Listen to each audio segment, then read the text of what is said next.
Hello, welcome sa channel na ito. Ito yung G Solutions at ako si Engineer Gasilia. Patuloy tayong mag-solve ng mga problems sa circuit analysis. At ito yung problem na solve natin sa oras na ito.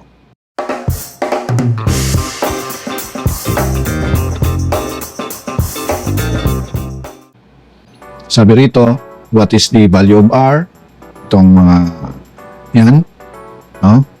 Such that the maximum power delivered to the load RL, no, dito is equals to 12 milliwatts. 12 milliwatts siya. So apply natin to ng Thevenin's theorem. So sa ating solution, yan. So kopyahin natin to, duplicate natin, sulat natin dito sa baba. So, kukunin kasi natin yung Thevenin's equivalent dito. Yan. Diyan sa part na yan.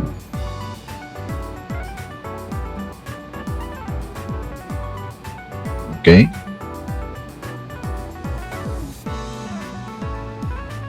So, ano yung mga Thevenin's equivalent yan? Okay, Thevenin's value. Equivalent yan. Okay?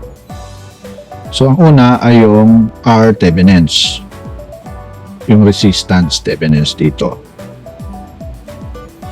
Since nakita naman natin na ito ay yung mga voltages ay yan ang naibigay sa atin dyan. So, pag may mga voltage source tayo, ginagawa natin shorted yan. Okay? Kaya i-short natin to. Alisin natin yung mga voltages.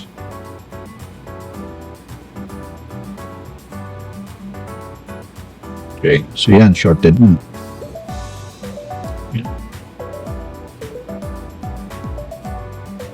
Okay, so ito yan. Shorted na siya. So makikita mo na itong mga resistors na ito ay naka-parallel. So yung R Thevenin's niya, okay, so 1 over R Thevenin's is equals to 1 over R. Kasi nakaparallel yung mga resistor natin na R yung ano niya, yung unknown, yung hinahanap natin. So yun. So ano yung value ng R Thevenin's natin? Again, i-solve natin. So we have R, yung ating denominator. Common denominator na siya. Tapos sa taas, i-add natin. So yan ay 3R. So therefore, yung R Thevenin's natin ay R over 3. Yun yung R Thevenin's natin. Tapos, ano pa yung kukunin natin? Yung V Thevenin's. So, kopyahin ulit natin to. Kopyahin natin. Ano? Lagay natin dito. Yun. So, yung kukunin naman natin dito ay yung V Thevenin's. Yan. Ano yung V Thevenin's? Yan. Okay? So, napakaganda siguro na gamitan natin ito ng Millman's theorem. Let's pangalanan natin itong node A at saka itong node dito ay node B. Okay, mag-Millman's theorem tayo. Use Millman's theorem.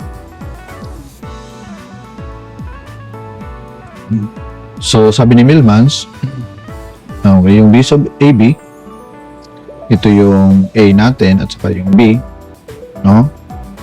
Equal sa, yan.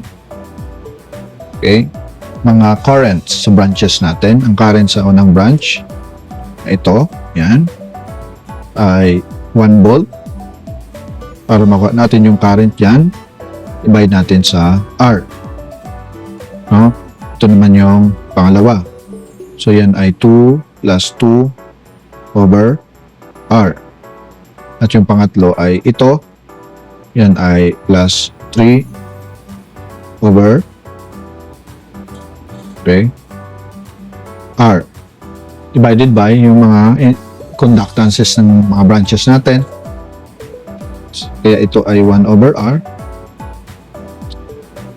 plus 1 over R plus 1 over R.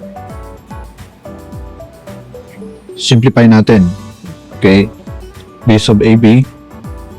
Simplify natin yung sa taas.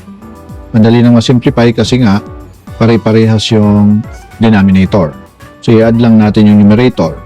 So, yan. I-add natin yan. So, meron tayong 6 over R. At ito naman sa baba, ganun din. Pare-parehas yung denominator. So, i-add din natin yung numerator niya. Okay. Over R. Okay? So, ito ay magka-cancel. So, yung tira sa atin ay 6 over 3. Okay. 6 over 3 or 2 volts. So, yung B Thevenin's natin is equals to BAB na ang value niya ay 2 volts. No? So, since mayroon tayong B Thevenin's at may R Thevenin's na tayo, no? Kunin na natin yung value ng R para sa maximum natin, power delivered na 12 milliwatts. So, yung ating ginagamit ay P max is equals to B Thevenin's squared ito divided by 4 R Thevenin's. Okay?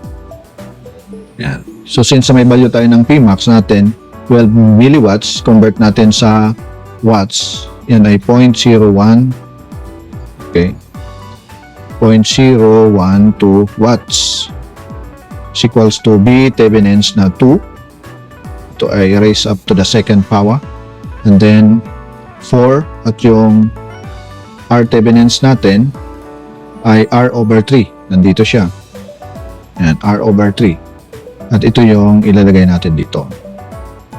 R over 3. Okay? So, solve na natin si R. Ito ay magka-cancel. Ilagay natin yan. Oh. So, mangyayari, that will be, okay,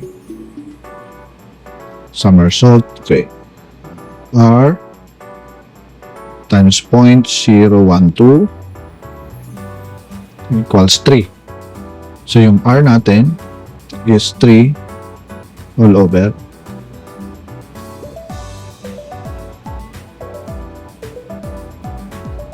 0.012 na ang ibibigay sa atin 250 ohms. Okay, ito yung hinahanap nating value ng R natin para dito sa yan. Okay, so thank you so much for watching this video. See you sa next videos natin.